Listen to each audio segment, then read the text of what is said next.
Hello everyone.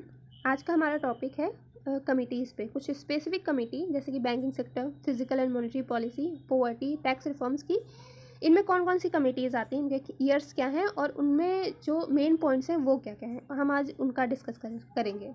तो पहली committee जो आती है वो बैंकिंग सेक्टर्स से आती है, जो कि नरसिम्हा कमेटी है, पहली 1991, जिसके जो मेन पॉइंट्स थे उनको डिस्कस कर लेते हैं। जैसे कि stabilising assets reconstruction fund ARF जिसको कहते हैं, उसकी स्थापना हुई।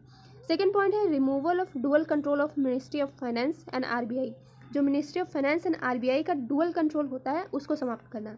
थर्ड पॉइंट है reduction in CRR and SLR, जो बैंक्स होते हैं उनका वो अपने रिजर्व्स का कुछ बचा करके रखते हैं, उसको कम करवाना इसका मेन पॉइंट था।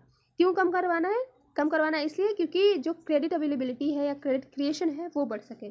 ठीक है।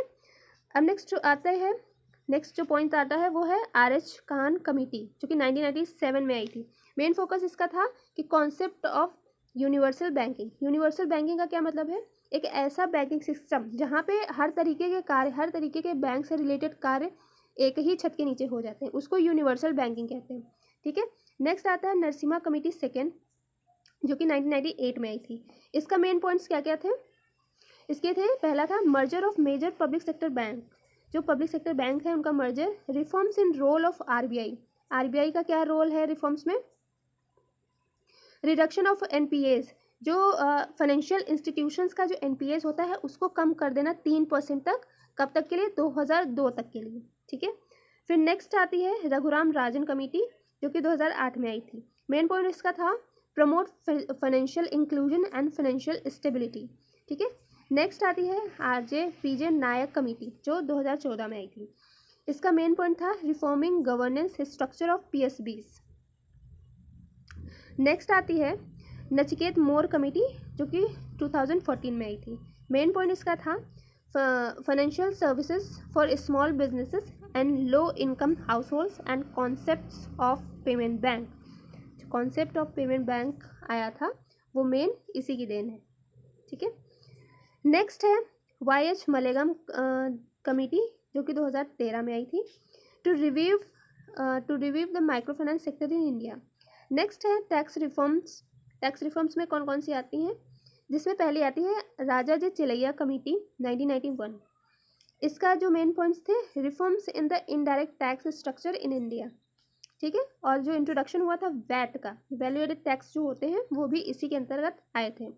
नेक्स्ट है केलकर कमेटी, जो 2002 में आई थी। मेन पॉइंट था इसका task force on direct and indirect taxes. ठीक है। नेक्स्ट आती है physical and monetary policy.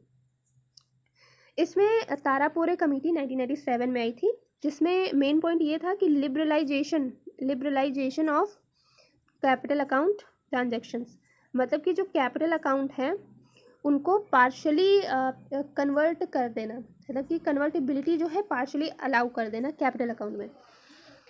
Next है NK सिंह कमेटी, जो कि 2016 में आई थी, to review the physical responsibility and budget management FRBM act 2003। ठीक है। जिसमें इसका ये भी एक अलग से टॉपिक है, इम्पॉर्टेंट टॉपिक है एग्ज़ाम के पॉइंट ऑफ व्यू से। इसमें भी कई सारी रिकमेंडेशन है, कई सारी सजेशंस हैं कि FRBM को कितने % तक कम करना है, किस ईयर तक कम करना है, या फिर जो रेवेन्यू डेफिसिट है उसको कब तक समाप्त करना है, तो ये हम अलग वीडियो में पढ़ेंगे। नेक्स्ट है उर्जित पटेल कमेटी, 2014 में आई थी। इसकी भी जो मेन पॉइंट्स हैं वो है form monetary policy committee, MPC को बनाना, use of CPI over WPI as a measure for inflation targeting. Next है पोवर्टी पे कौन कौन सी हैं, तो ये बहुत इंपॉर्टेंट होने वाला है पोर्शन कि पोवर्टी पे कौन कौन सी हैं। तो सबसे पहले आती है आला कमेटी, जो कि 1979 में आई थी। इसका मेन पॉइंट ये था, डिफ्रेंशिएशन हम इन पॉइंट्स के जरिए कर सकते हैं कि सारी पोवर्टी पे बेस्ड हैं, पर इनमें डिफरेंस क्या था तो हम इन पॉइंट से देख सकते हैं। तो क्या है? पहला, to estimate poverty line for rural and urban areas. ठीक है। सेकेंड है लकड़वाला कमेटी, 1993 में आई थी, estimation of portion and number of poors. Next है तेंदुलकर कमेटी, जो कि 2009 में आई थी, रूरल पुअर डेली स्पेंडिंग, जो अर्बन पुअर जिनकी डेली स्पेंडिंग, जो उनका कंजप्शन है, जो शहरों में रहने वाले गरीब हैं उनका कंजप्शन 33 रुपये से कम होना चाहिए। दूसरा, जो गांव में रहने वाले गरीब हैं उनका कंजप्शन 27 रुपये से कम होना चाहिए। रंगाराजन कमेटी 2012 में आई थी, उन्होंने भी सेम पॉइंट्स ही बोले थे, पर जो अमाउंट थी स्पेंडिंग की वो बढ़ गई थी। इन्होंने बोला कि जो शहर में रहने वाले गरीब हैं उनकी डेली स्पेंडिंग 47 रुपीज़ से कम होनी चाहिए, जबकि जो ग्रामीण यानी कि गाँव क्षेत्र में रहने वाले गरीब हैं उनकी जो डेली स्पेंडिंग है वो 32 रुपये से कम होनी चाहिए। ठीक है, तो मेन डिफरेंस इनका यही था। इनके ईयर्स को याद कर लीजिए, ये बहुत ज़्यादा इंपॉर्टेंट है। ठीक है, ये थी हमारी आज की वीडियो। Thanks for watching.